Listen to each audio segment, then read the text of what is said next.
చైనాలోని గాజాని సర్వనాశనం చేసి అక్కడ ఉన్నటువంటి హమాస్ తీవ్రవాదులు వేటాడి చంపితే తీవ్రవాదులు తమ చుట్టూ రక్షణ కవచంలా ఉన్నటువంటి మహిళల్ని పిల్లల్ని వృద్ధుల్ని అడ్డుపెట్టి కథ నడిపితే వాళ్ళు చనిపోయారని ప్రచారం చేశారు తప్పించి అసలైనటువంటి తీవ్రవాదుల గురించి ప్రచారం చేయకుండా దాచుకుంటూ వచ్చింది అంతర్జాతీయ మీడియా. మిగతా సమాజాన్ని రెచ్చగొడుతూ వచ్చింది.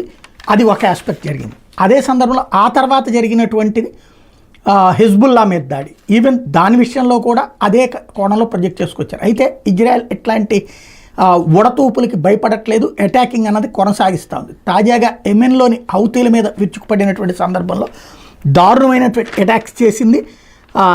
ఏదైతే వాడరేవు పట్టణమైనటువంటి హొదైదాలోని పవర్ ప్లాంట్ల మీద బాంబులు వర్షం కురిపించింది. రస్ ఇసా నగరాన్ని లక్ష్యంగా చేసుకుంది. ఈ దాడుల్లో 4 మృతి చెందితే 33 మంది గాయపడ్డారు. మరోవైపున సిరియాలోని అమెరికా బలగాలు కూడా ఉగ్రవాదుల మీద విరుచుకుపడడం అన్నటువంటిది మరొక కీలకమైనటువంటి అంశం. టోటల్గా ఎక్కడికక్కడ లేపవతల పడేస్తున్నారు.